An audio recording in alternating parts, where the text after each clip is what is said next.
नमस्कार. चॅनल बी प्रस्तुत आरोग्य मंत्र या कार्यक्रमामध्ये आपल्या सगळ्यांचं पुन्हा एकदा मनपूर्वक स्वागत. गेले 4 आठवडे आपण या कार्यक्रमांतर्गत आरोग्य आणि आहार याविषयीची माहिती घेतलेली आहे. रंगनाथ हॉस्पिटल आणि गोकुळ IVF सेंटर प्रस्तुत आरोग्य मंत्रमध्ये डॉक्टर प्रवीण हेंद्रे हे आपल्यासोबत आहेत. नमस्ते डॉक्टर.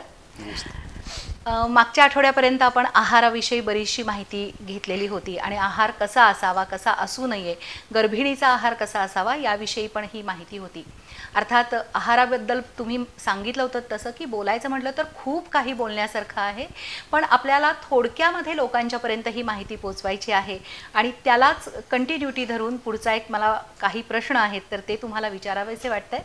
तर बरेचदा असं होतं की बाळ स्तनपानाला नाकारत असतं, तर त्याच्या मागची कारणं काय आहेत आणि त्याचे फायदे तोटे काय असतात? आता बाळ जे स्तनपान करतं, गेल्या वेळेसच मी आपल्याला सांगितलं की रूटिंग किंवा बाळाला म्हणजे स्तनपानापर्यंत आईच्या नेता येतं आणि ते जाऊन स्वतः दूध प्यायला सुरू करतं. पण याच्यामध्ये दूध त्याने पिण्यासाठी, कारण शेवटी त्याला ते टीट जे आहे किंवा निपल जे आहे हे धरता आलं पाहिजे. तर काही स्त्रियांमध्ये ती हे काय म्हणतात ब्रेस्ट जे आहे किंवा स्तन आहे हे स्तनाग्र सपाट तरी असतं किंवा ते आत गेलेलं असतं. मग त्याला आम्ही म्हणजे इन्व्हर्टेड निपल असं म्हणतो. तर ॲक्च्युली ही जी तयारी करायची असते ते जेव्हा स्त्री गरोदर असते तेव्हा 4-5व्या महिन्यातच, म्हणजे जेव्हा जनरल एक्झामिनेशन आम्ही करतो तेव्हा तिथे स्तनाची सुद्धा तपासणी करतो. तर त्यावेळेस जर सापडलं की जर काय सपाट जर असेल तर फार सोपं आहे, चिमटीत धरून ते बाहेर ओढलं की ते तशी रोज आंघोळ करायला गेलं की तसं केलं की प्रॅक्टिस केलं की होतं. जे इनड्रॉईंग मात्र जे आहे की जे म्हणजे आत गेलेलं आहे त्याला मात्र त्यांना हॉस्पिटलमध्ये आल्यानंतर आम्ही एक प्रोसिजर सांगतो, त्याच्यानंतर ते बाहेर येतं आणि ते बाळ घेऊ लागतं. हा एक आस्पेक्ट झाला. आणि दुसरा म्हणजे काही स्त्रिया की जेव्हा म्हणजे गरोदरपणामध्ये किंवा गरोदरपणामध्ये ब्लड प्रेशर वाढतं किंवा ते सिरियस होतात आणि त्यांची सर्जरी होते किंवा त्या ICUमध्ये असतात किंवा काही वेळेस प्रीमॅच्युअर डिलिव्हरी होते. मग त्यावेळेस हे बाळ जे आहे ते वेगळं असतं आणि आई एक वेगळी असते.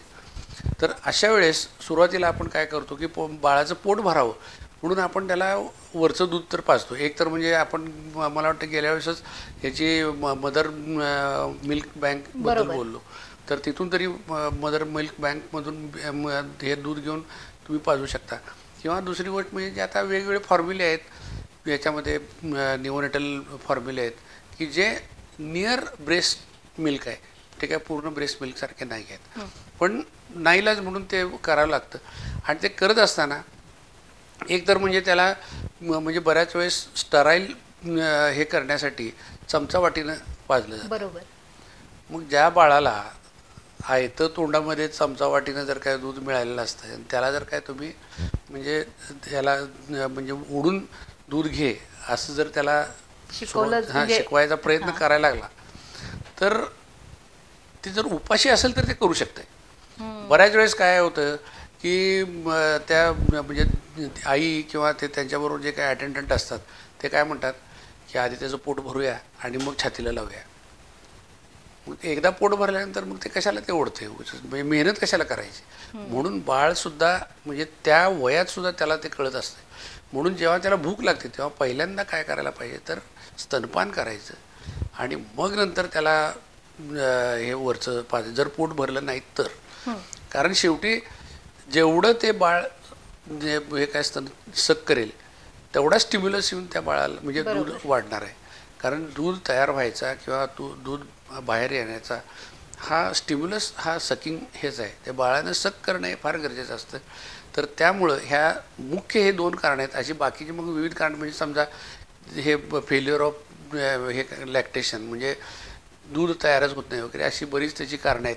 मला वाटतं ते फारच मोठं होईल, त्यामुळं आपण ही 1-2 कारणं घेऊन अजून पुढच्या कुठल्या तर प्रश्नाला. खरं तर ह्याला जोडूनच एक माझ्या मनामध्ये वेगळा प्रश्न आलेला होता. जसं तुम्ही मगाशी मिल्क बँकचा उल्लेख केलात, तर जसं आपल्याकडं ब्लड बँक असते आणि त्या गटाचं रक्त त्या गटाला चालू शकतं, तर आईचं दूध हे कुठल्याही बाळाला कुठल्याही आईचं दूध चालू शकतं का? सगळ्यात किती मोठं पवित्र हे आहे बघा की ब्लड ग्रुपचा आणि ह्या दुधाचा काहीही संबंध नसतो. म्हणजे कुठल्याही आईचं कुठल्याही बाळाला, म्हणजे गरीब श्रीमंत, मग नंतर गोरी काळी किंवा कुठलं काय ब्लड ग्रुप वेगवेगळा हा, किंवा तोच महत्त्वाचा. वेगवेगळ्या ह्याचे काही फरक पडते. प्रत्येक पूर्वी जेव्हा राजे महाराजे असायचे तेव्हा त्यांना त्यांच्याकडे ह्या म्हणजे काय म्हणतात नर्सिंग दाया असायच्या, दाया असायच्या. म्हणजे स्तनपान देणाऱ्या आया असायच्या. कारण राण्यांना काही वेळेस म्हणजे दूध यायचं नाही, मग तेव्हा ते काय करत होते, तर तेव्हा काय तेव्हा तर ब्लड ग्रुपिंग पण होतं, मग म्हणजे नसायचं. मग आता त्याचा काय संबंध आहे ब्लड ग्रुपिंग. नाही, कुणाच्याही मनामध्ये ही शंका येऊ शकते आणि म्हणून लोकांनी सुद्धा हे लक्षात ठेवलं पाहिजे की समजा अशी जर का गरज पडली तर कुठंही मनामध्ये किंतु न आणता बाळाची जी गरज आहे तर ती भागवणं जास्त महत्त्वाचं आहे. डॉक्टर, पुढचा प्रश्न असा विचारायचा आहे की स्तनपानाचे जसे बाळाला फायदा होत असतो, कारण त्याला इम्युनिटी, सगळ्यात महत्त्वाचं म्हणजे की त्याची इम्युनिटी वाढत असते, पण त्याचबरोबरीनं आईलाही काही फायदे होत असतात का? होय, तुम्ही म्हणालात ते बरोबर आहे. कारण गॅमाग्लोबिलिन जे आहे, म्हणजे सुरुवातीचं जे काही चीक म्हणतो आपण किंवा कोलेस्ट्रॉम असतो, त्याच्यामध्ये बऱ्यापैकी गॅमाग्लोबिलिन असतात. त्यामुळे बाळाला तयार म्हणजे अँटीबॉडीज मिळतात. मग त्यामुळं आता बऱ्याच वेळेस म्हणजे बाळ कितीतरी लोकांच्या हातात फिरतं, एखाद्या सर्दी आलेल्या माणसाच्या पण हातात फिरतं, पण तरीसुद्धा त्याला सर्दी होत नाही. त्याचं कारण काय, ऑलरेडी आईच्या दुधातून त्याला म्हणजे अँटीबॉडीज त्याला जातात आणि त्याची प्रतिकारशक्ती त्याला मिळालेली असल्यामुळं त्याला तो त्रास होत नाही. आणि दुसरी गोष्ट सगळ्यात महत्त्वाचा, आईला जो फायदा आहे, गेल्या वेळेस आपण बरेच फायदे सांगितले, पण त्यातला एक ॲडिशनल फायदा आपला राहून गेलेला आहे. तो म्हणजे जेव्हा ती म्हणजे ब्रेस्ट फिडिंग करते किंवा त्यावेळेस तिच्या पिटोसिन नावाचं जे हॉर्मोन आहे हे सिक्रेट होतं.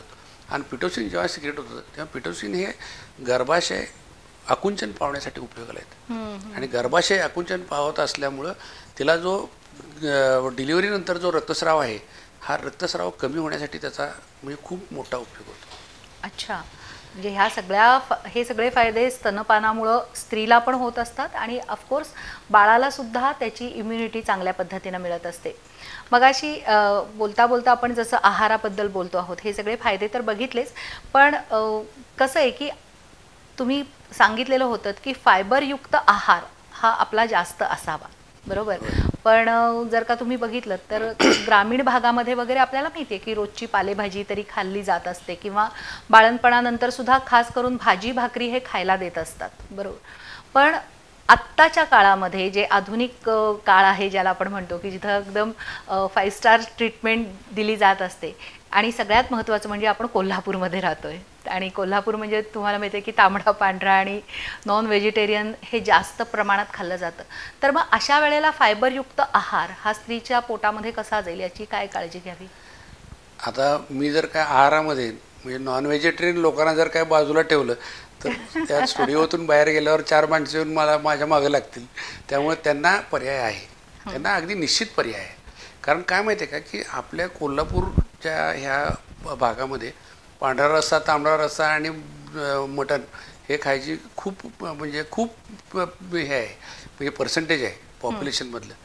तर त्यांच्यासाठी फायबर हे सगळ्यात महत्त्वाचं म्हणजे काय की आपण कोशिंबीर करा. कोशिंबिरीमध्ये सगळी आता समजा मुळा आहे, काकडी आहे, गाजर आहे, नंतर बीटरूट आहे, कांदा आहे, हे सगळं घालून चांगली फर्स्ट क्लासपैकी कोशिंबीर करावी.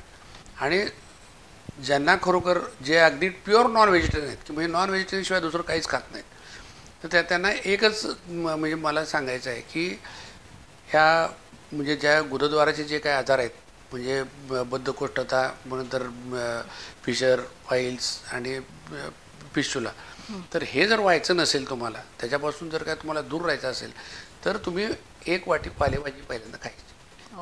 कारण एकदा तुम्ही नॉन व्हेजिटेरियन खाल्ल्यानंतर परत पालेभाजी खा म्हणून सांगणं म्हणजे शक्य नाही. तर मग त्यामुळे त्यांच्यासाठी माझं एकच म्हणजे याच्यावर एक सोल्युशन आहे, कोशिंबीर भरपूर, 1 वाटी पालेभाजी पहिल्यांदा खायची and then go for non vegetarian. तर हे असं जर काय बॅलन्स जर केलं तर तुम्हाला हवा आहे तो आहार पण खाता येईल आणि ॲट द सेम टाईम तुमच्यावर जे काय त्याचे दुष्परिणाम होणार आहेत, म्हणजे लो रेसिड्युअल डाएटमुळे जे दुष्परिणाम होणार आहेत ते पण होणार नाही. आणि बऱ्याच वेळेस आता आपल्या याच्यामध्ये म्हणजे मैद्याचे सगळे चपात्या, जे आट्याचे सगळे हे असते, तर त्यातसुद्धा म्हणजे भरडधान्याचा जर काय तो म्हणजे हे असेल, काय म्हणतात त्याला, होल व्हीट चे चपाती वगैरे जर केली त्याच्याबरोबर, तर म्हणजे ते सुद्धा त्यातून सुद्धा थोडा बहुत फायबर मिळू शकतो आहे. फायबर हे कंपल्सरी आहे, म्हणजे तुम्ही काही खा पण फायबर हे खाल्लंच पाहिजे त्याच्यावर. बरोबर. म्हणजे थोडक्यात जे काही डाएट आहे तुमचं, जे काही खाणं आहे तर ते योग्य असलं पाहिजे आणि अयोग्य डाएट जे असतं तर ते शरीरावर दुष्परिणाम करतं. पण नेमके काय दुष्परिणाम करतं, म्हणजे आता जसं तुम्ही सांगितलं की मूळव्याध वगैरे अशा बद्धकोष्ठता, मूळव्याध हे त्रास होऊ शकतात. जी गर्भिणी आहे किंवा जी गरोदर स्त्री आहे तिच्या शरीरावर काय परिणाम होतात अजून? अयोग्य आहार म्हणजे मी तुम्हाला सांगतो, म्हणजे फक्त गरोदर स्त्रीचं असं मी म्हणत नाही, तर जनरल सगळं जे पॉप्युलेशन आहे त्याच्यामध्ये सुद्धा अयोग्य आहार हे तुम्ही हाऊ यू डिफाईन इट. म्हणजे तुमचे जे काही तळलेले पदार्थ आहेत किंवा आता बरीच मुलं हे असे कुरकुरे किंवा त्या हे असतात बघा, ते बोटाला लावतात ते काहीतरी बॉबी म्हणतात, बॉब्या, करेक्ट. ते त्या बॉब्या तर म्हणजे कसल्या तेलात तळलेले असतात ते कुणालाच माहीत नाही. तर आणि परत परत परत परत त्या तेलात तळलेले असतात, त्याच्यामुळं त्याचे जे काही दुष्परिणाम आहेत ते लगेच कळत नाहीत. कालांतरानं तुम्हाला त्यातनं उद्भवणारी गोष्ट म्हणजे सगळ्यात महत्त्वाची गोष्ट म्हणजे स्थूलतेमधून पुढं निर्माण होणारा म्हणजे ब्लड प्रेशरमुळे निर्माण होणारे तुम्हाला परत हार्ट अटॅक किंवा हृदयाचे विकार, त्यानंतर तुम्हाला म्हणजे अर्धांगवायू किंवा मेंदूचे विकार, आणि ह्या मगाशी मी तुम्हाला सांगितलं त्याप्रमाणे म्हणजे पोटाचे विकार, ॲसिडिटी वाढणे, त्याच्याबरोबरच मग बाकीचे हे आजार पण आले. बद्धकोष्ठतेमुळे येणारे म्हणजे हे आहे पाईल्स म्हणजे मूळव्याध म्हणतं, फिशर, आता फिशरला काय दुसरा काय शब्द नाही आहे, आणि फिशोला म्हणजे भगेंद्र. कारण ह्या सगळ्या गोष्टी ज्या आहेत ह्या अयोग्य आहार घेतला की तुम्हाला होणार. त्यामुळं बॅलन्स डाएट म्हणजे आपण म्हणल्याप्रमाणे कार्बोहायड्रेट, प्रोटीन्स म्हणतं, फॅट, आणि परत नंतर फायबरसाठी पालेभाज्या, इन ॲडिशन विटॅमिन्स आणि मिनरल्स, ह्या सगळ्या गोष्टींचा मिलाफ करून जर काय आपण म्हणजे आपण हा आहार घेतला तर मी पहिल्यांदाच सांगितलं होतं की आपण निवारा चांगला केलेला आहे. बरोबर. मग नंतर तुम्हाला म्हणजे कपडे, वस्त्र पण तुम्ही चांगलं केलेलं आहे. तर बॅलन्स जेवण आपल्या हातात आहे की जे आपण, यामुळं आपलं आरोग्यही चांगलं राहू शकेल. आणखीन काही खरं तर प्रश्न विचारायचे आहेत, पण या छोट्याशा विश्रांतीनंतर पुढच्या प्रश्नांना सुरुवात करूया. आरोग्य संवर्धन आणि विविध आजारांविषयी जनजागृती करणारा चॅनल बी चा कार्यक्रम आरोग्य मंत्र. आजाराची लक्षणं, खबरदारी आणि उपचार पद्धती याबद्दल माहिती मिळेल तज्ज्ञ आणि अनुभवी डॉक्टरांकडून. आरोग्य मंत्र मध्ये पहा रंगनाथ हॉस्पिटलचे स्त्रीरोग तज्ज्ञ डॉक्टर प्रवीण हेंद्रे यांना. या कार्यक्रमात आपण त्यांच्याशी IVF म्हणजे काय, संतुलित आहार कसा असला पाहिजे, फायब्रॉइड म्हणजे काय, 2 सीझर झाले तर रिस्क नेमकी कोणती असते, लहानपणापासून मुलींची वाढ होत असताना त्यांच्या आरोग्याची काळजी कशी घ्यायची, या सर्वांविषयी संपूर्ण माहिती. आरोग्य मंत्र दर शनिवार सायंकाळी 7:30 वाजता 532 क्रमांकाच्या बी चॅनलवर. ब्रेक नंतर पुन्हा एकदा आरोग्य मंत्रमध्ये आपल्या सगळ्यांचं मनपूर्वक स्वागत. डॉक्टर प्रवीण हेंद्रे हे आपल्यासोबत आहेत, रंगनाथ हॉस्पिटल आणि गोकुळ IVF सेंटरचे संचालक.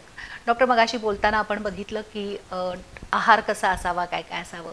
पुढचा एक प्रश्न आहे तो म्हणजे की असं म्हणतात की रोजच्या काही विशिष्ट कॅलरीज जर का तुमच्या शरीरामध्ये गेला तर आपोआप तुमचं आरोग्य चांगलं राहू शकतं. जसजसं वय वाढत असतं किंवा लहानपणा किती कॅलरीज गेल्या पाहिजेत, तरुणपणी किती पाहिजेत, त्याच्यानंतर 40मध्ये किती गेल्या पाहिजेत, याविषयीची काही एक साधारण आकडेवारी आपण सांगू शकतो? तर आहारासंबंधी जर बोलायचं झालं तर आपण म्हणजे स्तनपान आणि त्याच्यानंतर त्याला जे काही पूरक आहार आपण द्यायला सुरू करायला पाहिजे 3ऱ्या महिन्यापासून 1 वर्षापर्यंत, हे आपण पूर्ण केलेलेच आहे. 1 वर्षापासून 3 वर्ष, त्यानंतर 4 वर्षापासून 6 वर्ष, आणि त्यानंतर पुढचे 7 वर्षापासून तो म्हणजे 11-12 वर्षापर्यंत जो काय हे आहे गरज आहे, तर त्याचं जे आहे कॅलरीज आणि त्याचा प्रोटीन इंटेक आणि प्रोटीन पर किलोग्रॅम याचा मी आता हा चार्टच तुम्हाला दाखवतो आहे. आता म्हणजे हा तो तुम्ही व्यवस्थितपणे म्हणजे बघून घ्या.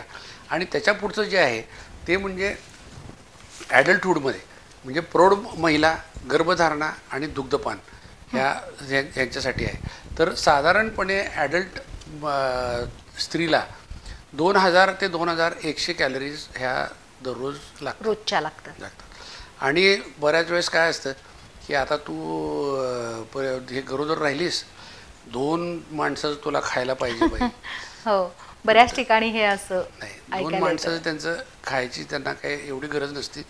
त्यांच्या कॅलरीज ज्या आहेत हे साधारण 400 कॅलरीज म्हणजे हा अलाउन्स प्रेग्नन्सीचा तुम्हाला द्यायला लागतो. अच्छा, म्हणजे रोजचा जर का इंटेक 2000 कॅलरीचा प्रौढ स्त्रीचा असेल आणि ती जर का गरोदर असेल तर तिने 2500 कॅलरीज 2425 कॅलरीज तेवढे तिथपर्यंत खायला खाल्लं पाहिजे. तरी पुरतं. आणि त्याचबरोबर पण ह्या गरोदरपणापेक्षा स्तनदा माता ज्या आहेत त्यांना आणखीन एक 100 कॅलरीज जास्त लागतात. म्हणजे साधारणपणे त्याचा अलाउन्स जो आहे तो 500 कॅलरीज आहे. आणि त्याचप्रमाणे या चार्टवरती म्हणजे संपूर्ण तुम्हाला त्याला लागणारे प्रोटीन्स, त्याला लागणारे विटॅमिन्स, त्याला लागणारे मिनरल्स याचा सगळा चार्ट आता आपण या इथे डिस्प्ले करणार आहे. त्यामधून म्हणजे तुम्ही हे बघू शकता की प्रेग्नन्सीमध्ये लागणारे जे काही हे आहे हे रेग्युलर म्हणजे ॲडल्ट एखाद्या स्त्रीपेक्षा हे निश्चित जास्ती आहे, पण डबल नाही आहे.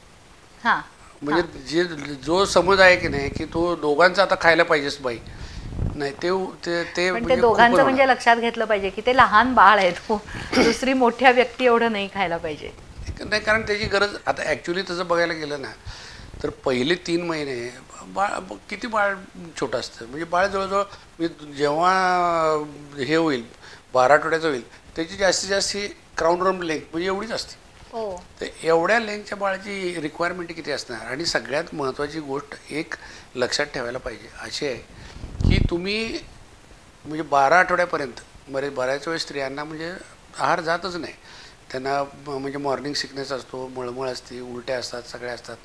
निसर्गानंच असं करून ठेवलेलं आहे ना की तुमच्या शरीरात जे काय आहे शेवटी एक आपण समजा एक झाड आहे असं समजलं तर ते बाळ जे आहे हे त्याचं बांडगुळ आहे. ते म्हणजे त्या झाडावरचं बांडगुळ आहे. तुम्ही कधी बघितलं तर बांडगुळ जे आहे ते मोठं वाढतं. खरं झाड वाळेल पण बांडगुळ चांगलं म्हणजे हे पोसलं जातं. पोचलं जातं. तसं हे जे आहे हे त्यातून सगळ्या गोष्टी शोषून घेत असतं. हा सगळा त्याची जी रिक्वायरमेंट आहे ते पहिल्या 12 आठवड्यापर्यंत म्हणजे तुमचं शरीर बाहेरच्या जास्तीच्या औषध गोळ्या न खाता सुद्धा ते तुम्ही ते म्हणजे होऊ शकतं.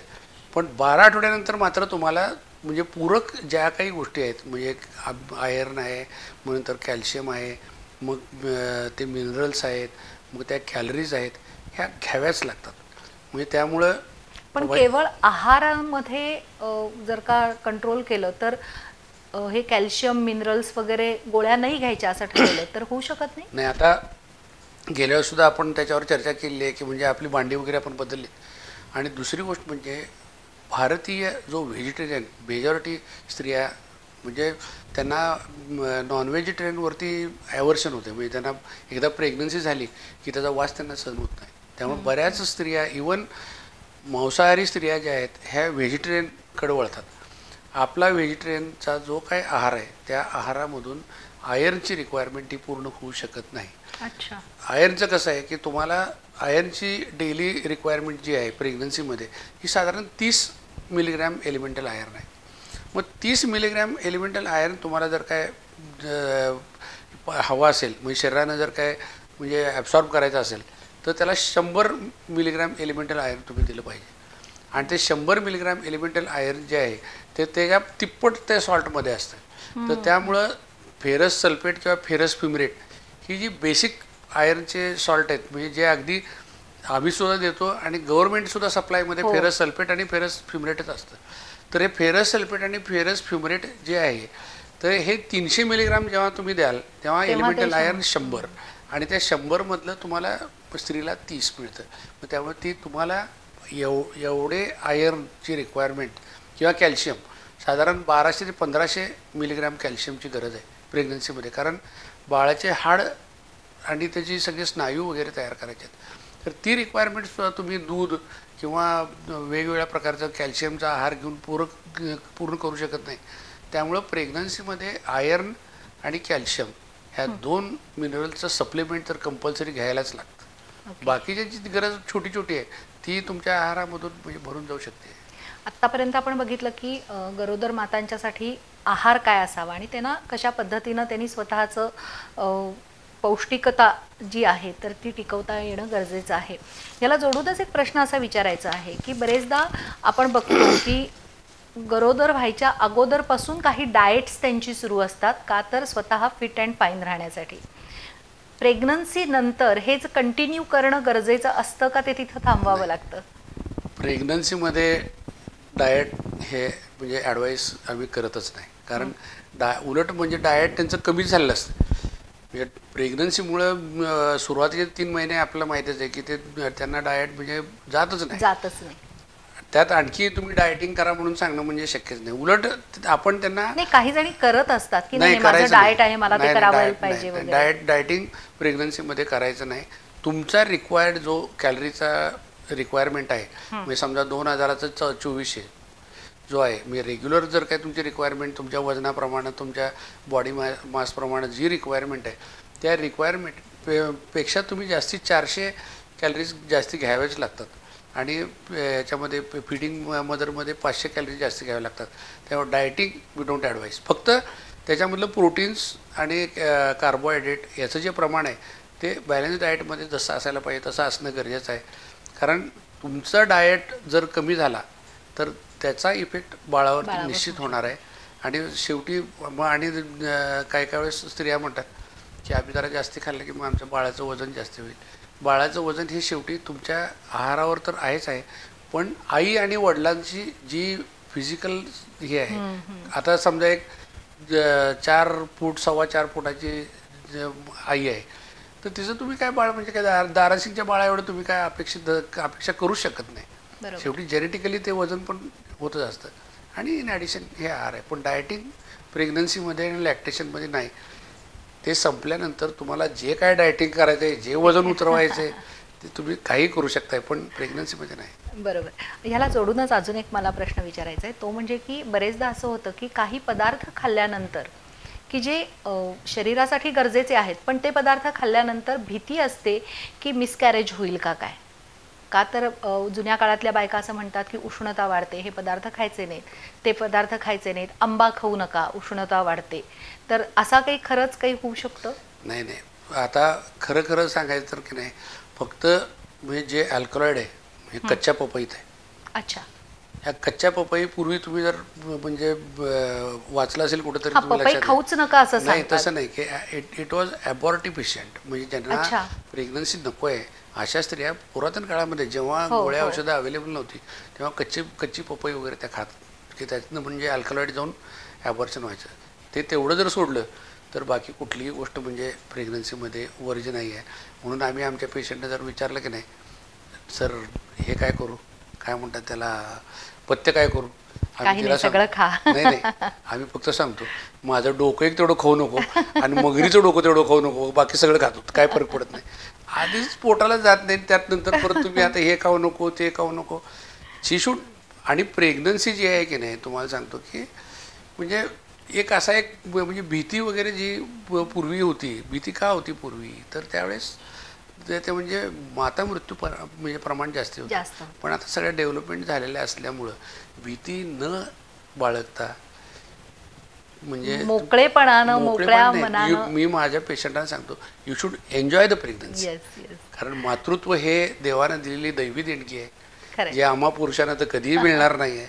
आणि ते बाळाची जे काय तुमच्या पोटामधली जे काय वाढ आहे ही तुम्ही एन्जॉय करणं आणि त्यातनं सगळं पुढं जाणं हे गरजेचं आहे असं मला वाटतंय. आणि आपण आहाराबद्दल भरपूर आता बोललो. आता अजून एक माझ्या मनातला शेवटचा प्रश्न आहे तर तो विचारते.